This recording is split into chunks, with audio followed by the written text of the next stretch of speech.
사사기 6장 11절로 16절까지 말씀입니다.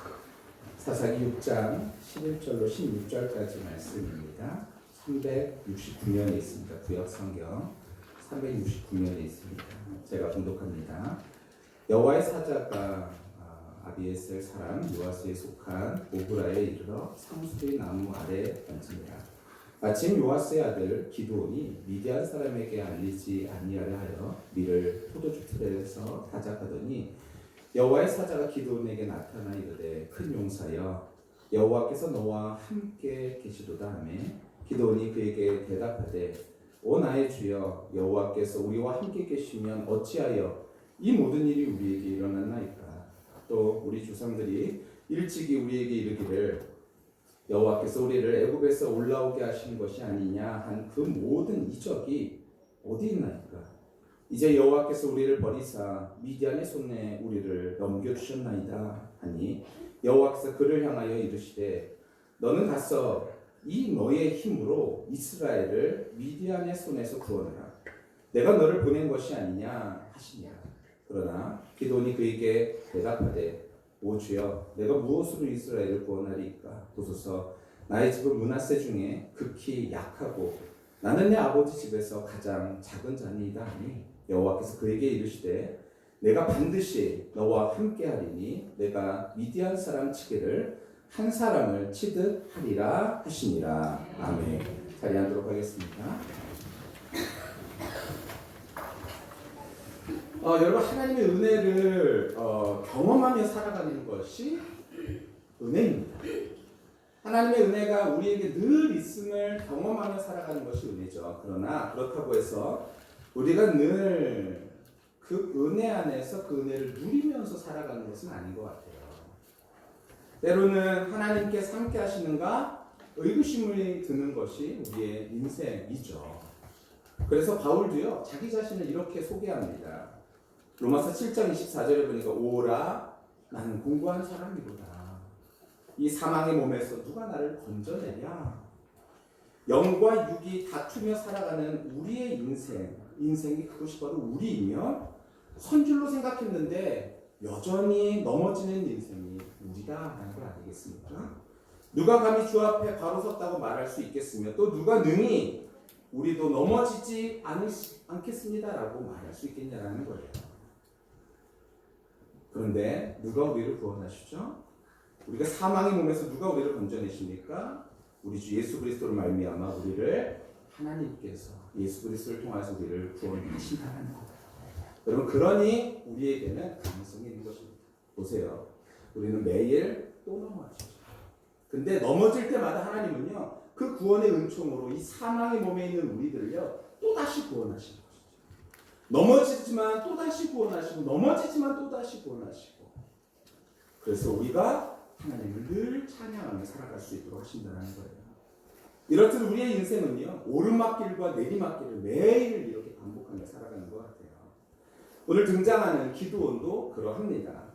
어디 기드온뿐이겠습니까? 성경에 등장하는 모든 인물들이요 인생에 고비가 있지만 특별히 그 고비를 믿음의 사람들은 어떻게 넘기느냐가 중요하다라는 것입니다.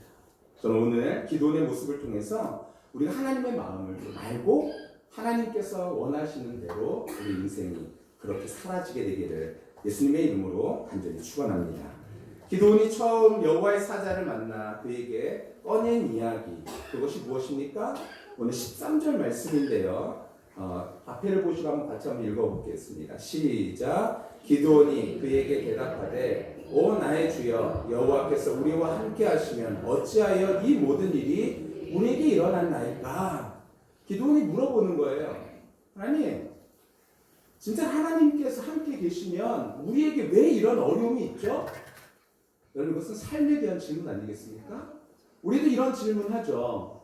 우리도 어려울 때 하나님이 함께 하신다면 이런 일이 왜 일어납니까? 라는 거예요. 여러분 이것을 통해서 우리는 무엇을 할 수 있죠? 우리 인생에 내가 생각해 괜찮은 일이 하나님이 계실 때, 안 계실 때와 상관없이 우리 인생에는 일어난다는 거예요. 우리 인생에는 부정할 수 없는 이런 일들이 일어나는 것이죠. 그래서 기드온이 말하는 거예요. 하나님께서 우리와 함께 하시면 어떻게 이런 일이 일어납니까? 질문하는 거죠. 근데 이 질문에 대한 답은 뭐예요? 하나님 함께 하신다는 거예요. 그런데도 이런 일이 일어날 수 있다는 것이죠. 성경에 등장하는 믿음의 사람들이 이와 같은 질문은요, 수도 없이 많이 던집니다. 우리만 던지는 것이 아니라 성경에 많은 인물들이 이런 질문을 던진다는 거예요. 하나님이 계시다면 악인이 형통한 이유가 무엇입니까? 여러분, 우리 주변에도 보세요. 하나님 안 믿는 사람 오히려 잘 되는 것처럼 보이는 거 얼마나 많이 있습니까? 그렇죠. 성경에서는 또 이런 질문도 있죠. 하나님께서 계시는데 왜 이런 어려움이 있습니까? 우리도 질문합니다. 하나님이 함께 계시는데 왜 우리 가정에 나에게 이런 일이 일어납니까? 여러분, 근데 이 질문에 답을 얻지 못하면요. 이 질문에 답을 얻지 못하면 헤어나오지 못하고 우리 마음속에 뭐만 생길까요? 하나님을 향한 기대가 사라집니다. 하나님을 믿든지 안 믿든지 나의 인생은 어려움이 있구나 이렇게 생각해버리면요. 하나님에 대한 기대가 사라지죠. 오늘 기도원을 보세요. 하나님에 대한 기대가 사라져버렸어요. 13절 보세요. 이 뒤에 보면 맨 마지막에 보면 13절 다 넘겨주시면요. 함께 읽겠습니다. 시작. 이제 여호와께서 우리를 버리사 미디안의 손에 우리를 넘겨주셨나이다 하니. 자꾸자기 해버리는 거죠. 하나님 우리와 함께 하신다고요? 아니요. 하나님은 미디안의 손에 우리를 넘겨주셨어요. 우린 끝났어요. 이런 거죠. 하나님께서 함께 하신다는 것이요, 내 마음속에 우리의 삶 속에서 늘 경험되어지지 못해 인정되어지지 못한 사람의 결말입니다. 어떻게 돼요? 하나님 인정하지 않는 거죠. 하나님 미디안 손에 우리 넘기셨잖아요. 하나님은 우리를 버리셨잖아요. 기대 없는 모습, 무기력한 모습에 빠져버린 것이죠. 그런데 보세요. 15절입니다. 함께 읽습니다. 시작. 오 주여, 내가 무엇으로 이스라엘을 구원하리이까? 보소서, 나의 집은 므낫세 중에 극히 약하고 나는 내 아버지 집에서 가장 작은 자입니다. 하나님께서 미디안에게 내가 널 보내겠다라고 말씀하시니까 이렇게 대답한 거예요. 뭐라고요? 제가 무엇으로 이스라엘을 구원합니까? 이렇게 말하는 것이죠. 이건 겸손한 태도가 아닙니다. 결국요. 기도원의 생각에 이미 하나님은 이스라엘을 버리셨다. 우리와 함께 하시지 않는다. 그러니 이제 그 전쟁에 나는 발 빼고 싶다라는 것이죠. 끼어들고 싶지 않다라는 그 말입니다.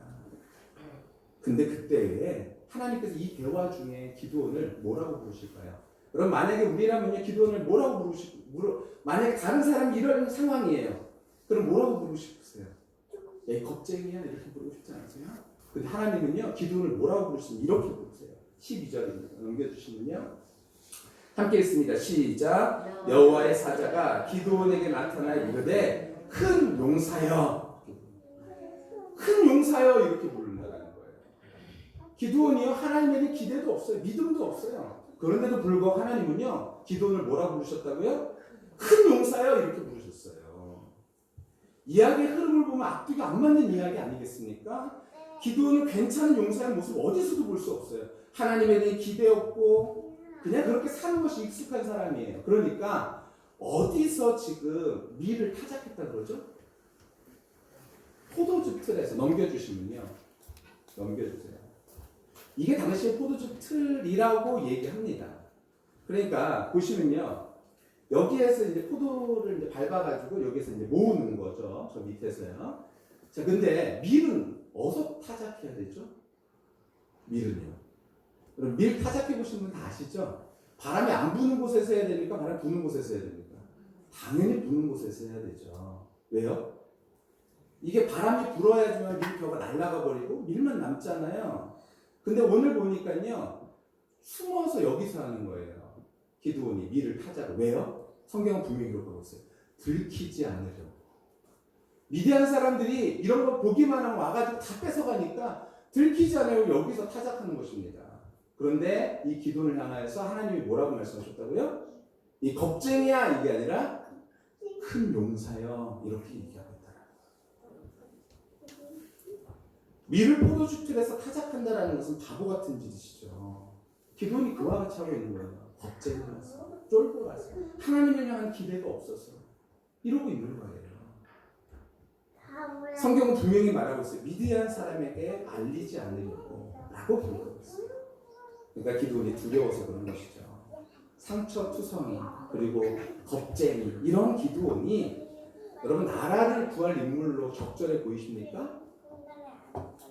이런 사람이 우리의 대장이다 그러면요, 여러분 그 전쟁에 함께 나가시겠습니까? 안 나가죠. 나가고 싶지 않죠.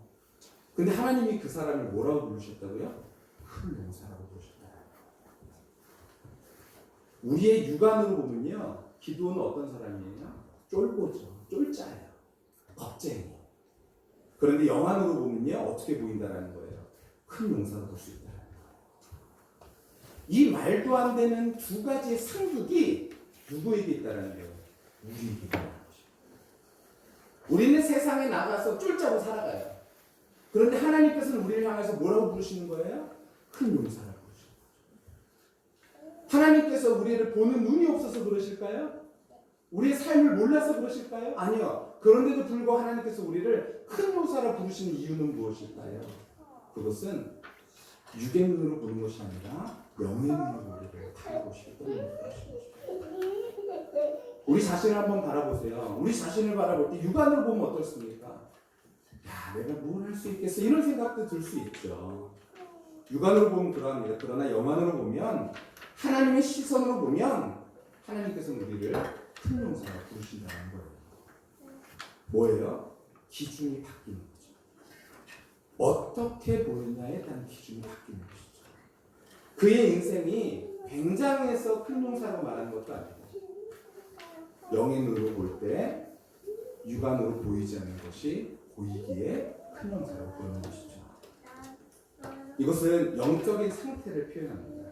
그러니까 우리의 영적인 상태는요, 육안으로 보기도 하고 영안으로 볼 때도 있어요. 영안으로 보면요, 풍랑이는 파도에서 누구를 바라볼 수 있는 것이죠? 예수 그리스도를 바라볼 수 있는 것입니다. 그리스도께서 우리와 함께 하신다는 걸 바라볼 수 있는 것이죠. 근데 제자들이 그때 영안이 껴지지 않으니까 어떻게 했어요? 왜 주무시냐 그러죠. 근데 우리 아까 그 동문 함께 읽었죠? 하나님 어떤 분이시라고요?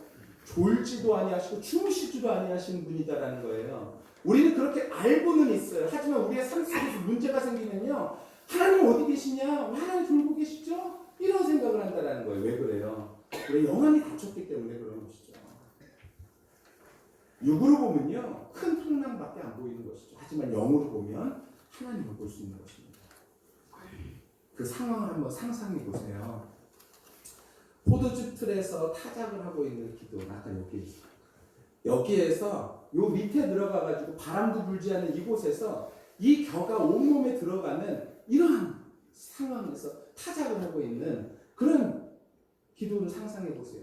그 옆에 물끄러미 그것을 바라보시는 하나님을 상상해 보세요. 여호와의 사자를 생각해 보세요. 여호와의 사자가 물끄러미 그를 바라보면서 한 오늘의 대화들을 상상해 보세요. 그리고 나서 말합니다. 큰 용사요. 여러분, 오늘 우리는 이 본문을 통해서 기억하길 원하는 것이 있습니다. 첫 번째로는요, 하나님께서는 우리와 함께 하신다는 것을 인식하면요, 우리는 그 모든 순간이 훈련의 시간이라는 것을 알 수 있다는 거예요. 넘겨주시면요. 네, 넘겨주세요. 네, 같이 한번 노란 글씨 한번 읽어볼까요? 시작. 하나님께서 우리와 함께 하신다는 것은 훈련 기간이다. 그렇죠. 우리와 함께 하신다는 것. 이것을 우리가 안다면 훈련 기간으로서 우리가 상상할 수 있다는 것이죠. 이런 훈련이 강하면요, 어떨까요? 결과가 좋습니다. 해병대는요, 제가 해병대는 아니지만 해병대 여기 계시는지 모르겠어요. 해병대 가면 어떨죠? 훈련이, 우리는 소문으로만 들어도 훈련이 빡세다라는 것을 알고 있죠. 조교들이 TV에서 보면요, 훈련한 장면이 나오는데 어떻게 훈련하던가요? 조교들이요, 그 훈련병들한테요, 막 여러 가지 말들을 하고 힘들게 하고 그럽니다. 근데 몸을 힘들게 하는 건 둘째치고요, 막 마음을 막 자존심을 막 건드리죠. 뭐라고 해요? 네가 그러고도 남자야? 너가 이러고서 사회에 나가서 무슨 생활을 하겠어? 야, 그냥 포기해. 너는 어차피 못할 놈이야. 포기해버려. 계속 자존심을 긁어요. 그리고 나서 그들이 함께 하도록 막 애쓰도록 막 만들어주죠. 자존심을 긁어가면서요. 넌 처음부터 그 정도였어. 넌 원래 안 되는 거였어. 이렇게 얘기를 해줘요. 근데 훈련을 마친 해병대는 어떻게 될까요? 그 훈련의 모든 시간이 지난 다음에 그들은요, 긍지와 전우회로 똘똘 맺힙니다. 해병대는 함께 그 훈련을 받았기 때문에 거기에서 오는 그런 서로를 향한 그런 마음들이 애틋하죠. 저는 우리나라 군대 큰일 난 것 같아요. 우리나라 전쟁 나면 어떡할 것 같으세요? 우리나라 전쟁 나면요, 제가 보기에는 뭐 제가 너무 비관적인가요? 50% 이상은 도망 나갈 것 같아요. 군인들이 총 쏘면요, 원래 어떻게 쏴야 되죠? 이렇게 쏴야 되죠. 근데 이렇게 쏘면 어떻게 돼요? 자기가 무섭잖아요. 그러니까 전쟁에서 실제로 총들을 어떻게 쏘는 줄 아십니까? 이렇게 쏜대요, 이렇게요. 전쟁에서, 실제로 전쟁에서 이렇게 쏜대요, 총을. 이렇게 쏘는 사람은 거의 없대요. 왜냐하면 두려워서. 근데 이게 훈련이 세면요, 옆에 있는 사람이 만약에 예를 들어서 우리의 그 어떤 병사가 함께 전우가 딱 죽어나가면 어떻게 될까요? 이때부터 훈련이 같이 세면요, 문도가 가요. 우리 전우가 죽었어? 이러면서 이때부터 막 함께 싸우는 거죠. 여러분들 훈련이 같이 세지 않는 거. 죽거나 말거나 상관없는 것이죠. 여러분, 우리가 이 세상을 살아가면서 하나님께서 어쩜 우리에게 고난을 허락하시는 이유가 무엇일까요? 그것은요, 그 고난을 통해서 다른 사람의 아픔을 이해하라고 우리에게 고난을 주신 것은 아닐까요? 내가 하나님 안에서 고난을 받고 역경이 있으면요, 이 고난을 함께 이겨낸 사람들, 옆에 있는 사람이 고난을 당하면요, 어떻게 할까요? 같이 싸워주죠. 여러분, 예를 들어서 우리가 몸이 너무 아팠었어요. 그런데 다른 사람이 똑같은 질병이 있대요. 그러면 어떻게 해요? 힘들지. 나도 예전에 그랬었어. 힘들지. 너무 힘들 거야. 근데 우리 함께 내가 같이 기도해 줄게. 이러지 않을까요? 아이고, 잘 걸렸네, 잘 걸렸네. 이럴까요? 그냥 아니면 냅둬버릴까요? 그러지 않죠. 그 아픔이 있으면요, 그 아픔을 함께 나누죠. 여러분, 하나님께서 우리에게 이런 훈련 기간을 통하여서요, 어떤 마음을 갖고 원하실까요? 하나님의 마음을 갖기를 원하신 거예요. 근데 그 하나님의 마음을요, 기도는요, 지금은 몰랐죠. 기도는요, 지금요, 그것에 대한 기대도 없어요. 하나님께서 우리를 구해주실다? 뭐 그런 기대도 없어요. 그래서 두 번째가 중요합니다. 두 번째, 넘겨주시면요. 같이 한번 읽어볼까요? 시작. 하나님은 현재를 보지 않고 미래의 가능성을 보십니다. 하나님께서 기도원을요, 딱 보면서요, 에이, 안 되겠네요. 잘못 왔네. 여러분, 이렇게 했다고 생각해 보세요. 그렇지 않았죠. 하나님은요, 기도원의 무엇을 바라본 거예요? 가능성을 바라본 거예요. 여러분, 아브라함이 맨 처음부터 아브라함아, 내가 가는 곳으로 함께 가자. 그러면서 거기서 계속 순종하면서 아들을 바치고 막 그랬나요? 아니요. 그렇지 않았어요. 자기 아내를 가르쳐서 뭐라 그랬어요? 누이라고 그랬죠. 여러분, 만약에 그 사실이요, 지금에 일어난 일들이라 그러면요, 만약에 신문에 난다면 뭐라고 날까요? 이렇게 날 것 같아요. 아브라함의 아내는 누구인가? 아브라함이 진짜 아내를 찾아서 인물을 잘못 고른 하나님. 이렇게 되지 않을까요? 하나님이 인물을 잘못 골랐네. 이렇게 되지 않을까요, 여러분? 이게 뭐예요? 유관이죠. 영화는요, 하나님께서 아브라함을 향하신 하나님의 뜻이 분명히 있음을 알고 그 뜻을 향하여서 나가는 것이죠. 아브라함이 결국엔 그렇게 세워질 수 있었고 이스라엘이 그와 같이 설 수 있게 되어진 것입니다. 여러분, 우리의 시선은 어떻습니까? 우리의 시선은 영혼과 육안 중에서 어떤 눈을 더 많이 뜨며 살아가냐는 거예요. 육안을 많이 뜨면요, 우리의 삶의 현상들이 많이 보입니다. 하지만 영안을 더 많이 뜨면요, 그것보다는 하나님의 약속과 뜻과 가능성이 훨씬 더 많이 보인다는 거예요. 우리가 자녀를 교육할 때, 제가 예전에 어떤 책에 보니까 이렇게 돼 있더라고요. 학부모가 되기 전에 부모가 되라. 학부모가 되기 전에 부모가 되라. 이게 무슨 말이냐면요, 자녀들에게 계속 학부모가 되면 어떻게 될까요? 학부모. 공부에 대한 부모가 되니까요, 얘가요, 영어 성적이 좀 좋으면요, 내가 이 아이를 좀 잘 키우고 있다. 수학 성적이 좀 잘 키우고 있다. 이렇게 생각하죠. 떨어지면 내가 못 키우고 있다. 이런 생각을 하잖아요. 근데 그것보다는 먼저 진짜 부모가 되더라고요. 왜요? 부모는 어떻죠?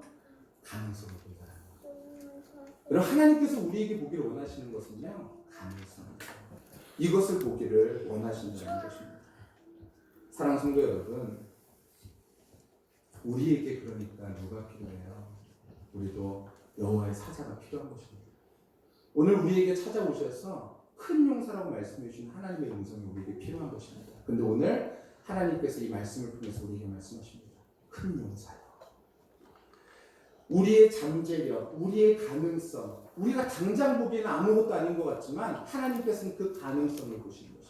그리고 큰 용사라고 말씀해 주시는 것이죠. 영안으로 여러분을 인정해 주시고 지지해 주시는 하나님, 그 하나님께서 우리를 그렇게 부르고 계십니다. 근데요, 전 여기서 멈추지 않고 여러분, 우리의 가족 또한 여호와의 사자가 필요하다는 사실, 여러분 이 사실을 우리가 깨달아 알았으면 좋겠습니다. 그리고 우리가 바로 그들에게 여호와의 사자가 되어줬으면 좋겠습니다. 현상에 보이는 것만이 아니라 가능성을 두고 그 사람을 볼 수 있는 것.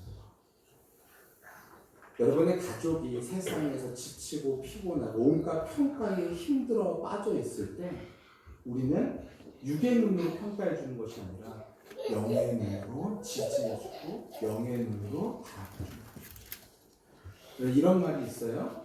남자는 맛있는 음식으로 배가 가득 찰 때 심장이 따뜻해진다는 말이 있어요. 남자는 뭘로 배가 차대? 먹을 것만 잘 먹여주면 남자는 어떻게 된다고요? 심장이 따뜻해진대요. 이제 단순하죠. 남자는 단순합니다. 왜 이렇게 남자를 단순하게 만드셨을까요, 하나님이? 제가 봤을 때 단순하지 않으면 세상에서 살아날 때 힘들어서 그런 것 같아요. 이번 달 월급까지만 참자라는 생각들을 남자들이 얼마나 많이 하고 살아갈까요? 여러분, 그들의 잠재력을 깨워주십시오. 혹 설령 한 사람의 인생만 보면 가능성이 없다고 할지라도 하나님께서 인생을 사랑하시고 그들의 삶 속에서 개입하셔서 회복하시기에 가능성이 있다는 것 우리가 믿고 우리가 그 사람에게 여호와의 사자가 되어 그 사람의 가능성을 일깨워주는 그런 저와 우리 모두가 다 되어줬으면 좋겠습니다. 아니 그 사람 믿음도 없어요. 여러분 기도는 믿음이 있었나요? 기도도 믿음이 없었어요. 하나님이 함께 하신다는 생각도 하지 않았어요. 그런데도 불구하고 여호와의 사자가 그를 만나서 기도를 하셨어요. 우리도 하나님을 만나기 전에는 우리도 가능성이 없었죠. 그런데 하나님께서 우리를 만나 주셨기 때문에 우리에게 가능성이 생겼던 거죠. 우리도 누군가의 모습 가운데에서 하나님의 눈으로 그들을 바라봐주고 함께 세워져 갈 수 있는 그런 우리 모두가 되어줬으면 좋겠습니다. 믿음이 없이는 하나님을 기쁘시게 하지 못하나니 하나님께 나아가는 자는 반드시 그가 계신 것과 그가 또한 그를 찾는 자에게 상 주시는 이심을 믿어야 할지니다. 하나님은요, 우리가 하나님을 기대하게 원하세요. 아까 우리 이만덕 강사님 기도하셨지만 기도하시면서 어떻게 기도하셨죠? 오늘도 우리에게 은혜를 베푸시는 하나님. 맞습니다. 하나님은요, 오늘도 우리에게 은혜를 베푸고 계세요. 그것을 누리며 살아갔고 때로는 그것이 우리의 마음속에 다 누려지지 않는다 할지라도 하나님, 제가 그것을 누릴 수 있도록 하나님 저에게 은혜를 베풀어달라고 그게 긍휼하심을 구하며 함께 기도할 수 있는 저와 우리 모두가 다 되시기를 예수님의 이름으로 간절히 축원합니다. 하나님을 찾으십시오. 하나님께서 우리의 자녀, 남편, 아내 함께 하심을 기대하시기 바랍니다. 하나님께서 반드시 함께 하십니다.